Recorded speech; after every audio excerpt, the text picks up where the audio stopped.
I actually just got done recording a video on Elon Musk, and I was about to start editing when I saw a lot of people were sending me this clip of him on the Babylon Bee, and they wanted to hear my thoughts and my response to it.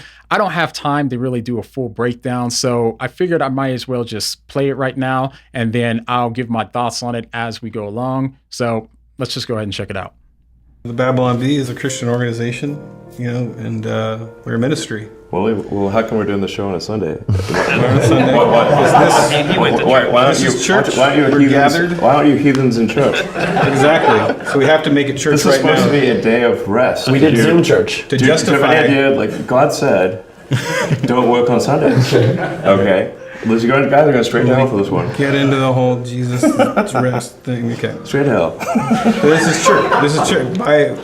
So to make this church, we have to make sure. We're wondering if you could do us a quick solid and accept Jesus as your Lord and Savior. On the show. Okay. Real quick, this is already awkward to me because I can't tell if they're being serious or if they're kidding. Or if it's something like a mix between or something. Not sure, but let's hear what he says. Personal words, just a quick prayer. Okay, look at that face. He's clearly visibly uncomfortable right now. I can tell that this is just uncomfortable for him, but we'll just see how he responds. And it's getting more awkward. I mean, let's just say, I agree with the principles that Jesus advocated, and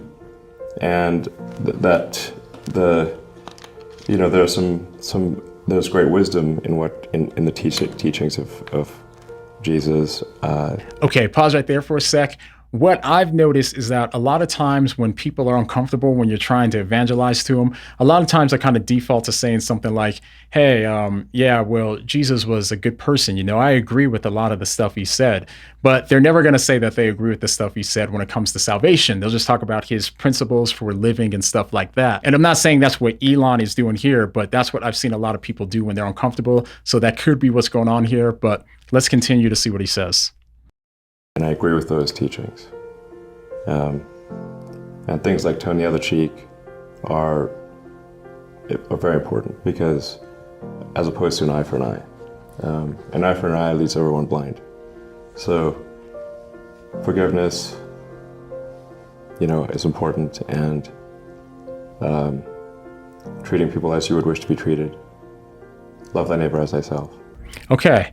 So far, I'm actually more impressed here because he actually seems to be quoting the scriptures more so right, as opposed to how Joe Rogan did in the last clip, which I didn't talk about, but he didn't really quote the verses that he was referencing right at all.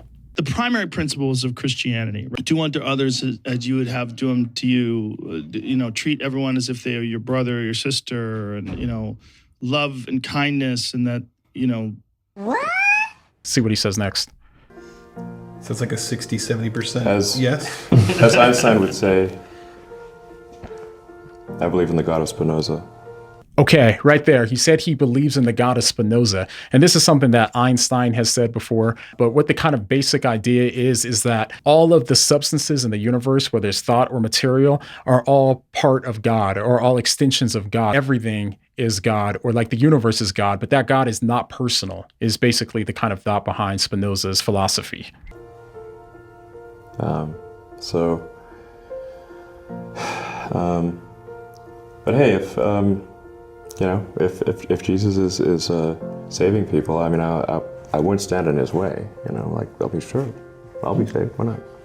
Okay, now I know that the Babylon Bee does a lot of satire, so they're joking around a lot, and I'm not really sure what their intent was here, but if their intent was to actually really evangelize Elon Musk, then them not providing any context to what he's being saved from just makes them say, well, yeah, Jesus is saving people. I mean, everybody wants to be saved, right? If they're in trouble. So yeah, Jesus saved me too. But he doesn't understand what it is that he's being saved from, which I think is a big problem, because when we're evangelizing or talking to people about God and we're trying to help them understand the need for Jesus in their lives, in order for them to appreciate the need to be saved, they have to know what they're being saved from and why it's such a big deal. Now, again, I know that the Babylon Bee guys are probably just kind of being funny and saying this more kind of tongue in cheek or something like that, but let's just see what he says next. We did it? Yeah. I think he just said yes. We got him. All right. We got him. We want to be saved. Sounds good. You want to get baptized? Yeah, I think they were joking. Some overall thoughts and takeaways from this is that it seems clear to me, at least, maybe I'm wrong, but it seems clear to me that Elon had no idea what they really meant or what they were trying to say that he needed to be saved from. And because of that, they failed to communicate the gospel to him if that was their intention. So when we talk to people and we're trying to give them a solution, they first have to understand what the problem is and why this solution is the best thing for them. If we fail to do that, then we fail to communicate the gospel message in an effective way. But those are just a few of my thoughts. Go ahead and leave yours down below. And the next time you think that all you have to do is tell somebody just accept Jesus as their Lord and Savior and they'll be saved, well, if they don't understand what you're saying, then you can ask them, what do you mean?